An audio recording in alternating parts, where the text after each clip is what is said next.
दोस्तों, हमारी कहानी चल रही थी गुस्सैल पति की मासूम वाइफ। ये कहानी का पार्ट 14 है। पार्ट 13 में हम लोगों ने क्या क्या पढ़ा था उसका छोटा सा समरी हम लोग देख लेते हैं। साक्षी और आरव की नोक-झोंक अब प्यार में बदल चुकी थी। कोर्ट केस में साक्षी की समझदारी से रंभा की सच्चाई सबके सामने आती है और बच्चों की कस्टडी उन्हें मिल जाती है। आरव पहली बार साक्षी की काबिलियत और मासूमियत से प्रभावित होकर उसे एक खूबसूरत बीच पर ले जाता है, जहां दोनों अपने दिलों की बातें करते हैं और उनका रिश्ता और भी ज़्यादा गहरा हो जाता है। दूसरी ओर नेहा शिवम का प्यारा रिश्ता भी कहानी में रंग भरता है। अब आरव साक्षी से बिल्कुल भी दूर नहीं रहना चाहता था। अब कहानी में आगे साक्षी अपना सूटकेस बाहर निकालती है तो आरव उसके हाथ से ट्रॉली बैग लेकर आगे बढ़ता है और डाइनिंग टेबल के पास आकर रुक जाता है। जल्दी से साक्षी अपनी मनपसंद सलवार सूट पहनकर बाहर आई। आज मायके जाने की खुशी में उसने खूब भर भर के मेकअप किया था। आरव उसकी तरफ देख रहा था, जिसके चेहरे पर चमक तो हमेशा ही रहती थी, लेकिन आज कुछ ज़्यादा ही थी। क्या बात है साक्षी, बहुत खुश लग रही हो, गीता देवी बोली। फाइनली मिस्टर कपूर मुझे मामा के घर लेकर जा रहे हैं, कहकर उसने गीता देवी की ओर देखा। घर के हर कोई हैरान था कि आरव मान गया साक्षी को माँ के पास ले जाने के लिए। अब तक तो सब कह रहे थे कि शादी वाले दिन जाएगी। अब सब चुप थे, लेकिन मजाल है कि नेहा चुप रह जाए। ओह क्या बात है आरव कपूर, आप बदल रहे हैं, कहकर नेहा ने अपनी आंखें बड़ी बड़ी करके अपने दोनों गालों पर हाथ रखकर आरव की ओर देखा। आरव ने गुस्से से पहले नेहा की ओर देखा और फिर पलटकर साक्षी को देखते हुए बोला, तुम जाना चाहती हो या नहीं? क्या तुम मामा के घर जाना चाहती हो? आरव गुस्से से साक्षी से बोला, जाना है, कहकर वह अपनी प्लेट लेकर चुपचाप नाश्ता के खाने पर बैठ गई। सभी उसे देखकर मुस्कुरा दिए। 6 दिनों से उसका बैग पैक करके रखा हुआ था। घर का हर कोई उसे छोड़ने के लिए जाने को तैयार था और उसे भेजने को भी तैयार था, मगर आरव की जिद के आगे कोई कुछ नहीं कह रहा था। यहाँ तक कि साक्षी भी आरव नाराज ना हो जाए इसीलिए जबरदस्ती नहीं जा रही थी। आरव उसे छोड़ने के लिए मामा के घर आ चुका था। गाड़ी रोककर जब वो बाहर निकला तो अंदर से 2 नौकर भागते हुए आए। एक ने गाड़ी का दरवाज़ा खोला तो दूसरे ने बैग निकालने में मदद की। घर को लगभग सजा लिया गया था। मेहमानों का जमावड़ा कल से ही लग गया था और रिश्तेदार भी पूरे घर में शोर शराबे की आवाज़ भी भरपूर आ रही थी। आप आएंगे अंदर? साक्षी ने सवाल किया। तुम चाहती हो मैं अंदर आऊं? आरव ने साक्षी से सवाल पूछ लिया। अगर मैं कहूं कि मैं चाहती हूं तो आप अंदर चलेंगे मेरे साथ? आरव ने साक्षी का हाथ पकड़ लिया और उसे अपने साथ लेकर घर की ओर बढ़ गया। ऐसे हाथ पकड़कर नहीं, आरव जो कि साक्षी का हाथ पकड़े हुए चल रहा था। साक्षी ने अपने हाथ को खींचते हुए कहा, क्यों नहीं समझते हो आप? अंदर बहुत सारे लोग होंगे, अच्छा लगेगा क्या? मुझसे बड़ा कौन होगा वहाँ पर? I am the Aarav Kapoor. Aarav ने फिर से साक्षी का हाथ पकड़ने की कोशिश करते हुए कहा, ओ मिस्टर आरव कपूर, मैं उम्र में बड़े लोगों की बात कर रही हूँ। साक्षी अपना हाथ छुड़ाकर तेजी से अंदर की तरफ बढ़ते हुए बोली। महेंद्र जी, जिन्हें साक्षी ने पहले ही बता दिया था कि वह आने वाली है, झट से आगे बढ़कर आई। आरव उनके पैर छूकर उनके गले लगा और साक्षी अपने पापा से जाकर लिपट गई। एक एक करके घर के सभी लोग वहां आए। एक दामाद का जैसे सत्कार उसके ससुराल में होता है, बिल्कुल वैसे ही आरव के लिए भी था। 10 मिनट रुककर आरव साक्षी से हाथ हिलाकर बाय किया और वहां से निकल गया। इस भीड़ में बैठी हुई थी पूजा, जो शादी में शामिल होने के लिए आई थी। आरव जब से आया था वह उसे ही देख रही थी। पूरी दुनिया जानती थी कि आरव कितना गुस्सैल है, लेकिन अभी जो आरव आया था उसके चेहरे से तो गुस्सा लग ही नहीं रहा था। और फिर इतने सारे लोगों के बीच में बिना मतलब का कौन गुस्सा करता है। आरव के जाते ही साक्षी सबसे मिली और फिर आकर पूजा से भी मिलकर उसने उसके बगल में बैठ गई और उससे बातें करने लगी। पूजा की माँ बोली, बड़ा अच्छा लगा कि आरव तुम्हें छोड़ने आया, और उससे भी ज़्यादा अच्छा लग रहा है तेरे चेहरे पर खुशी देखकर। साक्षी उनकी बात सुनकर मुस्कुरा कर रह गई। तभी एक और रिश्तेदार जो पास में बैठी हुई थी बोली, खुश तो रहेगी ही, आखिर इतने बड़े अमीर घर की बहू जो बन गई है। पूजा बोली, हाँ पैसा तो है उनके पास। उनके बाद पूजा ने साक्षी को एक बार ऊपर से नीचे तक देखते हुए कहा, कपड़े गहने सब कुछ तो है, लेकिन आरव कितना गुस्सा है, क्या ये सब हम नहीं जानते? और इन दोनों की उम्र में कितना फ़र्क है। साक्षी समझ रही थी कि आरव का गुस्सा पूरी दुनिया में बदनाम है, इसीलिए उसे पूजा की बात का बुरा नहीं लगा। वह मुस्कुराते हुए बोली, दीदी गुस्सा जरूर करते हैं, लेकिन वो भी हमारी तरह ही हैं। वो भी हंसते हैं, मुस्कुराते हैं, बातें करते हैं, बस गुस्सा हमसे थोड़ा ज़्यादा करते हैं। साक्षी अपनी दोनों उंगलियों के बीच थोड़ा सा फासला दिखाते हुए बोली, आज इतनी खुशकिस्मत हमारी पूजा भी होती, मगर क्या करें। कहकर पूजा की माँ उदास हो गई। पूजा अपनी माँ पर गुस्सा होते हुए बोली, कुछ भी मत बोलो माँ, उस गुस्सैल आदमी से शादी करने से बेहतर था कि मैं वहाँ से चली गई। कम से कम आज मेरे पास रॉबिन तो है। साक्षी को ही मुबारक हो उसका गुस्सैल पति। जिस लहजे में पूजा ने ये कहा कि साक्षी को ही मुबारक हो उसका गुस्सैल पति, साक्षी को ऐसा लगा मानो वो आरव की इंसल्ट कर रही हो, मगर उसके अंदर इतनी समझ थी कि वह लोगों के बीच बैठे न सिर्फ अपने बल्कि कपूर परिवार की भी मान मर्यादा बनाए रखे। वह मुस्कुराकर बोली, दीदी जिंदगी भर के लिए तुम्हारी शुक्रगुजार रहूंगी कि तुम चली गई और मेरी ज़िंदगी में मिस्टर कपूर आ गए। इतना अच्छा पति, इतना अच्छा परिवार और साथ में दो प्यारे प्यारे बच्चे मुझे सिर्फ और सिर्फ तुम्हारी वजह से ही मिले हैं। Thank you so much. Sakshi मुस्कुरा रही थी और आसपास के लोग यह समझ रहे थे कि वह क्या कह रही है। वह बस यूं ही नहीं कह रही है, बल्कि उसकी मुस्कुराहट उसके चेहरे पर साफ दिखाई दे रही थी। इधर आरव साक्षी को छोड़कर घर आ चुका था। अपने ऑफिस में काम करते करते वह यही सोच रहा था कि शाम को घर आएगा तो साक्षी नहीं होगी। वह कुछ सोच रहा था। उसने अपने दिमाग के घोड़े दौड़ाए और एक आइडिया उसके दिमाग में आया। वह भले ही उसके साथ नहीं रह सकता था, लेकिन वह उससे मिलने तो जा ही सकता था। और यूं ही अगर उसके घर पहुंच जाता तो लोगों को अजीब लगता, लेकिन अगर पूरे ताम झाम के साथ जाता तो किसी को ऐसा भी नहीं लगता कि आरव सिर्फ साक्षी से मिलने के लिए आया है, और उसका साक्षी से मिलना भी हो जाता। आरव घर आया। सभी खाना पीना खा चुके थे। रात के 9 बज रहा था। वह नेहा के बगल में जाकर बैठ गया और उसके कंधे पर हाथ रखते हुए बोला, मैं क्या सोच रहा था, बहुत दिनों से मैंने तुझे आइसक्रीम नहीं खिलाई, खास करके जैसे हम पहले पहले आफ्टर डिनर निकल जाया करते थे। नेहा मानो जैसे किसी सदमे में चली गई हो। इस आदमी ने पिछले 6-7 सालों में उसे आइसक्रीम तो दूर की बात है, 1 रुपए वाली चॉकलेट भी नहीं दी थी, और आज अचानक से उसे याद आया कि वह कभी नेहा को लेकर डिनर के बाद आइसक्रीम खिलाने जाया करता था। नेहा आरव की तरफ घूमकर हाथ जोड़ते हुए बोली, महाशय, आप जैसे ज्ञानी, महान और धनवान व्यक्ति मुझे आइसक्रीम खिलाने लेकर जाएंगे? हाँ, तू तो ऐसे कह रही है जैसे मैंने तुझे कभी आइसक्रीम खिलाने लेकर गया ही नहीं। भूल गई? लगभग हर दूसरे दिन तुझे आइसक्रीम खिलाया करता था। हाँ, लेकिन तब तक शादी नहीं हुई थी। एक बार मैं बहू बनकर क्या आ गई, तूने कभी पूछा भी नहीं। मैं ही जिद करती थी तो कभी कभार लेकर आता था। आज पूछ रहा हूँ तो तू भाव खा रही है। चलेगी? बोलना। दादा दादी सोने के लिए जा चुके थे। श्याम जी अपने कमरे में थे। गीता देवी, शिवम, विक्रम, पिंकी सभी इस वक्त हॉल में बैठे हुए थे और यही आरव का प्लान था। वह एक बार सभी की तरफ देखते हुए बोला, आज की पार्टी मेरी तरफ से, सभी लोग जल्दी जल्दी तैयार हो जाइए। वह खड़ा हुआ और सबकी तरफ एक बार घूम कर देखा। बच्चे तो खुशी से भागते हुए आए और आरव के चारों ओर लिपट गए। एक तो इस वक्त आरव सबको बाहर जाने के लिए ले जा रहा था, दूसरी बात आरव की पार्टी। सभी को पता था कि जिसको जो खाना है, जितना आइसक्रीम खानी है, कोई किसी को नहीं रोक सकता, ना कोई उन बच्चों को रोक सकता था।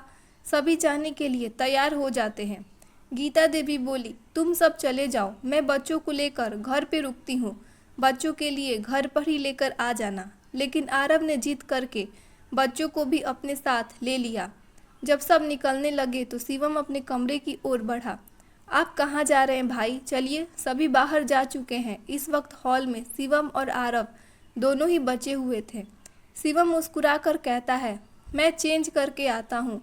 शिवम ने इस वक्त हाफ पैंट और ऊपर एक सिल्वर टी शर्ट डाली हुई थी। शिवम मुस्कुराकर बोला, अब तू अपने ससुराल लेकर जाएगा तो इस हुलिये में थोड़ी मैं वहाँ जा सकता हूँ। कम से कम लोअर और टी शर्ट पहनने दे। आरव मानो हैरान होकर शिवम की ओर देखने लगा। आरव अपने आप को समझदार समझ रहा था, मगर उसका भाई तो उससे भी ज़्यादा होशियार निकला। शिवम मुड़कर जाते हुए बोला, तेरी शादी अभी हुई है, मेरी 10 साल पहले ही हो गई थी।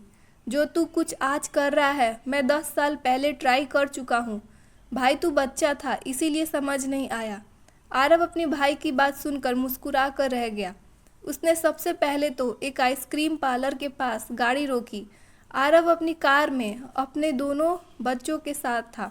शिवम और नेहा एक गाड़ी में अपने बच्चों के साथ और विक्रम और पिंकी एक गाड़ी में अपने बच्चों के साथ थे।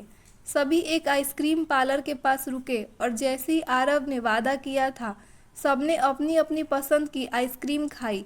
उसके बाद आरव वहाँ से ढेर सारी आइसक्रीम पार्सल करवाता है। नेहा उन सभी आइसक्रीम को देखकर बोली, बाप रे, इतनी सारी आइसक्रीम। आरव, माँ पापा इतनी आइसक्रीम नहीं खाएंगे। आरव का एक दूसरा पैकेट दिखाते हुए बोला, यह माँ पापा के लिए नहीं है। तो फिर यह किसके लिए है? पिंकी ने झट से पूछा। मैं सोच रहा हूँ इतनी दूर आ गए हैं तो साक्षी से मिलकर जाते हैं, यहीं पास में ही उसका घर है। आरव की बात सुनते ही नेहा अपनी नज़रें छोटी करके उन सभी आइसक्रीम के बॉक्सेस को देखती है और फिर अपने बाल खुजाते हुए कहती है, यहाँ से साक्षी का घर 15 मिनट की दूरी पर है और हमारा घर 10 मिनट की दूरी पर है। इसका मतलब कि हमारा घर ज़्यादा पास है। शिवम, जो कि अब तक मुस्कुराकर अपने भाई को देख रहा था, वह जाकर नेहा का हाथ पकड़कर अपने साथ ले जाते हुए बोला, चलो मुझे भी उन लोगों से मिलना है, बड़े दिन हो गए, सबसे बात करके आते हैं। चल विक्रम, शिवम ने कह दिया तो अब भाई की आज्ञा का पालन सब कर रहे थे। सभी गाड़ी में बैठे और थोड़ी ही देर में गाड़ी साक्षी के मायके आकर रुक चुकी थी। एक साथ गाड़ियों के रुकने की आवाज़ सुनकर सारे घर वाले जो अब तक खाना खाकर उठे ही थे, एक दूसरे की तरफ देखने लगे। सभी तभी एक साथ चिल्लाते हुए सारे बच्चे घर के अंदर घुसे। मम्मा, चाचा, छोटी माँ, बच्चों की आवाज़ सुनते ही साक्षी, जो कि इस वक्त शादी में आई हुई लड़कियों के ब्यूटी प्रोडक्ट्स को देख रही थी, वह सब कुछ छोड़कर बाहर की तरफ आई। सभी 6 के 6 बच्चे उसकी तरफ भाग के गए और साक्षी अपने घुटनों पर बैठ गई। 6 के 6 बच्चों ने चारों तरफ से उसे अपने गले लगा लिया। अब तक आरव, शिवम, विक्रम, नेहा और पिंकी सभी अंदर आ चुके थे। विक्रम और आरव के हाथ में इस वक्त आइसक्रीम के बॉक्स थे जो वे लेकर आए थे। महेंद्र जी, उनके भाई, मामा जी और अर्पित सभी दौड़ते हुए आते हैं और उनका स्वागत करते हैं। बेटी के ससुराल वालों का आना यूं ही किसी बड़े मेहमान के आने से कम नहीं होता है। विक्रम अपने और आरव के हाथों की तरफ इशारा करते हुए कहता है, बस हम इसी तरह घूमने के लिए निकले थे तो आ गए। कुछ ही पल में इस वक्त यहाँ एक आइसक्रीम पार्टी हो रही थी। सभी बैठे बैठे आइसक्रीम खाते हुए एक दूसरे से बातें कर रहे थे, जबकि हमारा आरव सबकी नज़रें बचाकर साक्षी को लेकर वहाँ से भाग चुका था। घर के उस छोटे से गार्डन एरिया में जहाँ पर इस वक्त अंधेरा था, एक जोड़ा एक दूसरे की बाहों में खोया हुआ था। मिस्टर कपूर, आप यहाँ क्या कर रहे हैं और इस तरह से मुझे यहाँ खींच कर लाने का क्या मतलब? मुझे तुमसे मिलना था और तुम्हें खींच कर लाने का मतलब ये था कि तुम्हें अच्छे से देखना था ताकि पूरी रात और कल का पूरा दिन मेरा अच्छा बीते। आपको नहीं लगता आप बहुत ज़्यादा बड़े वाले रोमियो जैसी हरकतें करने लगे हैं? रोमियो का क्या है, कोई एक दिन में बन जाता है, किसी को पूरी ज़िंदगी लग जाती है। बोलकर आरव साक्षी को अपने थोड़े से और करीब खींचता है। दोनों एक दूसरे को आंखों में देख रहे थे। साक्षी ने आरव के गले में अपनी बाहें लपेटी हुई थी, जबकि आरव उसे अपने दोनों हाथों से अपने करीब करीब खींचे हुए था। तुम रह लोगी मेरे बगैर? मिस्टर कपूर, आप ऐसे बोल रहे हैं जैसे हर रोज रात को आप मुझे सुलाया करते थे। भले मैं नहीं सुलाता था, पर सोता तो तुम्हारे पास ही था ना। रात को तुम्हें गिरने से बचाता था। यहाँ कौन बचाएगा? पूजा दीदी हैं, फिर जानवी भाभी हैं, उन दोनों के बीच में मैं सोऊंगी। साक्षी ने बहुत ही प्यार से आरव से कहा। तुम उन दोनों के साथ सो रही हो? तुम्हारा अकेले का कमरा नहीं है? आरव ने हैरानी से साक्षी से पूछा। शादी का घर है, इतने सारे मेहमान हैं, सबको थोड़ी ना एक एक कमरा मिल जाएगा। तो हम 3 लड़कियां हैं। गीता भाभी की भी अभी हस्बैंड अभी तक नहीं आए हैं। पूजा दीदी की शादी नहीं हुई है, और मैं तो हम तीनों एक ही कमरे में रहेंगे। हाँ ठीक है, लेकिन तुम उनके साथ बिस्तर पे नहीं सो सकती। मिस्टर कपूर, क्या हुआ? साक्षी आरव को इस तरह बोलता देखकर हैरान थी। तुम्हें पता भी है तुम रात को कैसे सोती हो? साक्षी अपनी आंखें छोटी करते हुए बोली। मतलब कैसे सोती हूँ? ऐसे, बिल्कुल ऐसे। आरव ने साक्षी को अपनी बाहों में कस कर पकड़ कर कहा। बिल्कुल इस तरह से चिपक कर सोती हो, और अगर वह तुम्हारे बगल में रहेंगी तो तुम्हें लगेगा कि मैं हूँ तो तुम तो मिस्टर कपूर, दोनों लड़कियाँ हैं। साक्षी अपने आप को थोड़ा सा दूर करते हुए बोली।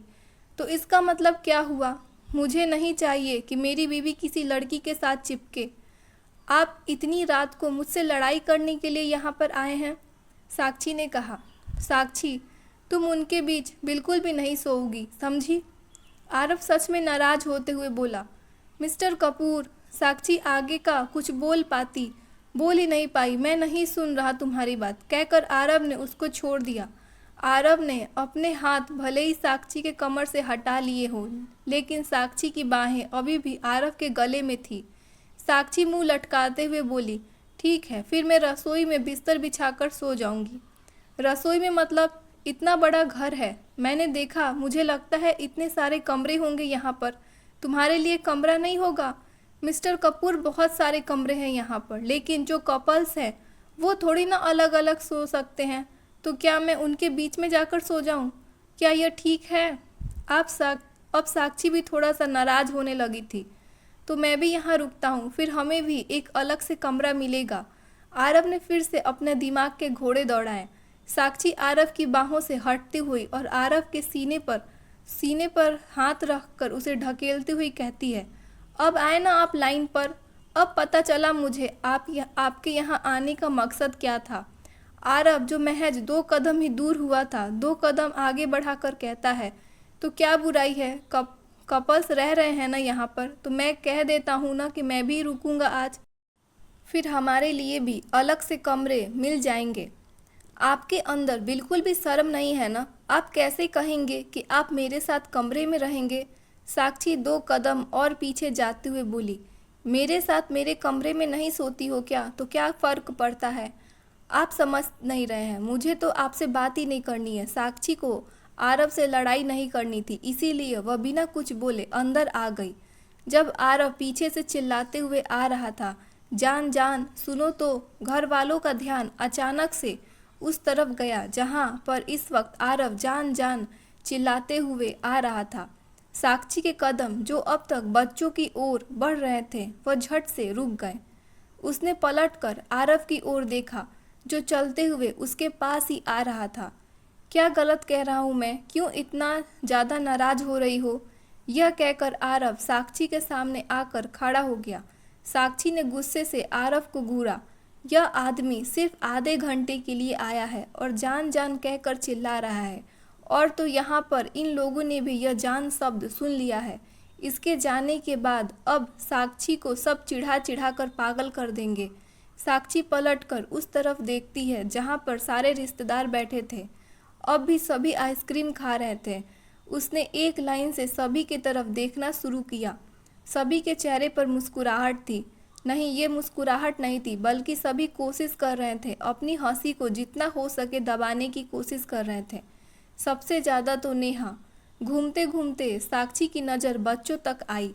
एक बच्चे ही थे जो बेचारे भोले भाले, जो बस अपनी आइसक्रीम मिल जाने पर उसी में मस्त होकर खाए जा रहे थे। साक्षी जाकर नेहा के बगल में बैठ गई। मगर आरव तो आरव ठहरा, पूरी दुनिया जाए भाड़ में, उसको तो जो बोलना है वो वही बोलेगा। आरव शिवम की तरफ देखकर बोला, भाई मैं मॉर्निंग में यहीं से ऑफिस आ जाऊं, आज रात को यहीं रुक जाता हूं। शिवम होता कौन है आरव को ये समझाने वाला कि वो ऑफिस कहाँ से आए और कब आए, क्योंकि पूरा ऑफिस तो आरव ने ही संभाला हुआ है। इसीलिए बेचारा शिवम भी कन्फ्यूज़न भरी नज़रों से आरव को देखने लगा था। नेहा को सारी बातें समझ में आ चुकी थी। नेहा खिलखिलाकर हंस पड़ी। मतलब यह 6 फीट का आदमी बोलने से पहले एक बार भी नहीं सोचता कि क्या बोल रहा है। अभी 1 साल भी नहीं हुआ है उसकी शादी को, और लोगों के सामने इतनी बेशर्मी वाली हरकतें भला कौन करता है। साक्षी एक मिडिल क्लास परिवार से थी, जहाँ रिश्तों में थोड़ी सी मान मर्यादा और एक हद होती है, बोलने की एक सीमा होती है और बड़ों के सामने। मगर आरव इन सब से आज़ाद था। शिवम हाँ बोलने के लिए अपना मुंह खोलने ही वाला था कि साक्षी ने झट से शिवम से कहती है, नहीं भाई ऐसी कोई बात नहीं है, कितना अर्जेंट काम होता है, फिर बच्चे भी हैं, ऐसे कैसे रुक जाएंगे आप, उनको लेकर जाइए। ये इंडिकेशन था शिवम के लिए कि आरव को यहाँ से लेकर जाना है। अब बेचारा करता तो करता क्या, एक तरफ भाई कह रहा था, रिक्वेस्ट भरी नज़रों से अभी भी देख रहा था कि मेरा भाई मुझे ससुराल वालों के सामने ये कह दे कि आरव आज तुम यहीं रुक जाओ, और एक तरफ साक्षी थी जो शिवम से साफ साफ कह चुकी थी कि अपने भाई को यहाँ से लेकर निकलो। उसने बहुत ही आस भरी नज़रों से नेहा की ओर देखा। नेहा शिवम को अपनी तरफ देखता पाकर समझ गई कि शिवम सब कुछ उसके ऊपर डालने वाला है। वो झट से उठकर खड़ी होते हुए बोली, अरे मुझे याद आया, मम्मी जी ने कहा था बहुत जल्दी आ जाने के लिए, हम सब इतने वक्त से गप्पे मार रहे हैं। नेहा यह कहते हुए अपने एक हाथ से शिवम का हाथ पकड़ के उठाती है तो दूसरे हाथ से आरव की बाजू पकड़कर घर से बाहर निकलने के लिए कहती है।